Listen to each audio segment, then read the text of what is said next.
कोलकाता में महिला डॉक्टर के साथ दुष्कर्म और हत्या मामले के बाद देश भर के डॉक्टर्स की एक मांग ये भी थी कि अस्पतालों में सुरक्षा व्यवस्था को और दुरुस्त किया जाए। केंद्र सरकार ने भी इस दिशा में निर्देश जारी किए थे। इस असर भी अब दिखने लगा है।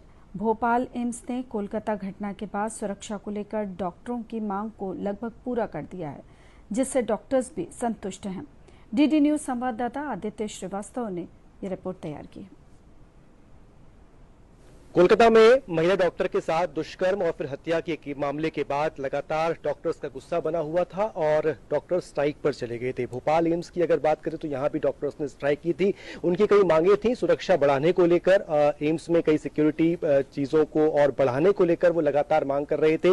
लेकिन अब भोपाल एम्स ने आगे बढ़ते हुए तमाम सिक्योरिटी कंसर्न्स पर काम किया है और चाहे वो कैमरों की बात हो या तमाम सिक्योरिटी इक्विपमेंट्स हो, उनको बढ़ाने पर काम किया है। किस तरीके से भोपाल एम्स में बदलाव हुए हैं, अजय सिंह जी हमारे साथ मौजूद है, एग्जीक्यूटिव डायरेक्टर हैं भोपाल एम्स के। सर, क्या डॉक्टर्स की जो मांगे थी क्या भोपाल एम्स में वो पूरी हो गई? देखिए, ऐसा है कि हम लोग हर उस मांग पे काम करना हमने शुरू किया है और कुछ हमने कंप्लीट कर लिया है, कुछ प्रोसेस में है।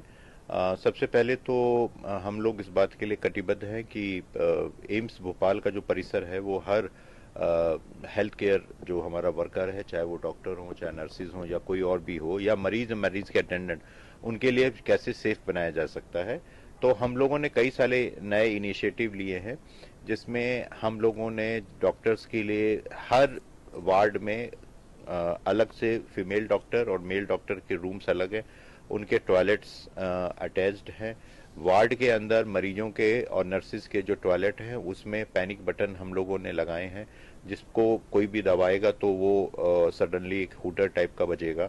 और बहुत सारे कॉरिडोर्स हैं हॉस्पिटल के, जिसमें शाम के समय, रात के समय डॉक्टर्स को, मरीजों को जाना पड़ता है। वहाँ पे उचित लाइट की व्यवस्था के साथ साथ हम लोगों ने हूटर और पैनल्स भी लगाए हैं, जिससे कि पता लग जाए। अनऑथराइज एंट्री को रोकने के लिए डॉक्टर्स के रूम में हम लोगों ने इस प्रकार की डिवाइस लगाई है कि बिना ऑथेंटिक हुए उसमें आपकी एंट्री संभव नहीं है।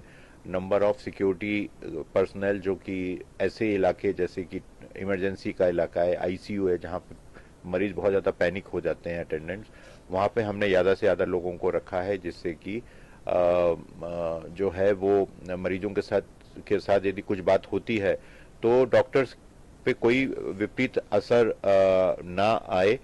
और इसी के साथ हम लोगों ने डॉक्टर्स की जो हॉस्टल्स हैं उसके आसपास भी हम लोगों ने गश्त जो हैं वो सिक्योरिटी गार्ड्स की बढ़ाई हैं, जिससे कि उनके घर की मतलब हॉस्टल के आसपास भी जो एरिया है वो सेफ रहे। तो बहुत सारे हमने इस प्रकार के लिए, और सिर्फ डॉक्टर्स ही नहीं, हमारे यहाँ बहुत सारी फीमेल्स जो वो होती हैं, नर्सिस हैं, वो आती हैं, और पेशेंट के साथ के जो हमारी महिलाएं अटेंडेंट हैं वो लोग भी होते हैं। तो इस कवर में सभी लोग आए हैं।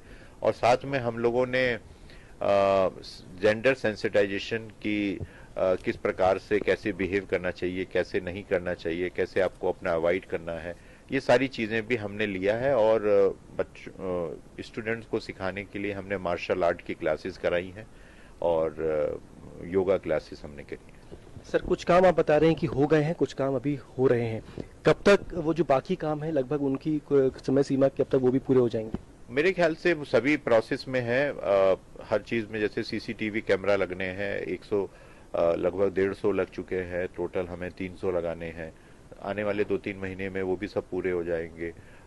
जो सेंट्रल पैनल सिस्टम है वो हम लोग क्रिएट कर रहे हैं, तो जैसे सारे पैनल लग जाएंगे तो उन पे हो जाएगा। टेंडर हमारा जो शुरू हो चुका है, जो दरवाजों पे जो लॉक्स लगने हैं, वो सारी चीजें हैं। तो मुझे ऐसा लगता है कि नवंबर लास्ट में या दिसंबर इस साल के एंड तक 100% हो जाना चाहिए। सर, जेंडर सेंसिटाइजेशन की आप बात कर रहे हैं, कितना इम्पोर्टेंट है सर ये, और कितना इसका असर आपको लगता है कि होगा आने वाले दिनों में? नहीं, बहुत जरूरी है। जेंडर सेंसिटाइजेशन जो है वो बहुत ही जरूरी है, और सिर्फ हॉस्पिटल्स में नहीं, हर जगह पे होना चाहिए। कहीं भी वर्किंग हो, स्कूल हो, और इवन घरों में भी सेंसिटाइजेशन होना चाहिए। खासतौर से बच्चों में जो है उन लोगों में ज़्यादा होना चाहिए। और तो हम लोग एक रेगुलर फीचर बना रखा है कि जिसमें हम लोग सेंसिटाइजेशन करते हैं, जिसमें हर वर्ग का कर्मचारी जो है वो पार्टिसिपेट करता है। सर, डॉक्टर्स से आपकी बात हुई होगी जो स्ट्राइक्स कर रहे थे डॉक्टर्स, क्या आप वो संतुष्ट हैं इन कदमों से? वो संतुष्ट हैं, इसीलिए दोबारा स्ट्राइक नहीं हुई हमारे यहाँ। बहुत बहुत धन्यवाद सर। डायरेक्टर एम्स भोपाल अजय सिंह जी हमारे साथ मौजूद थे, जो बता रहे थे कि तमाम सुरक्षा के जो उपाय हैं वो भोपाल एम्स में बढ़ा दिए हैं और अब डॉक्टर्स जो हड़ताल कर रहे थे वो भी संतुष्ट हैं। यही कारण है कि अब हड़ताल जैसी कोई स्थिति भोपाल एम्स में देखने को नहीं मिल रही है।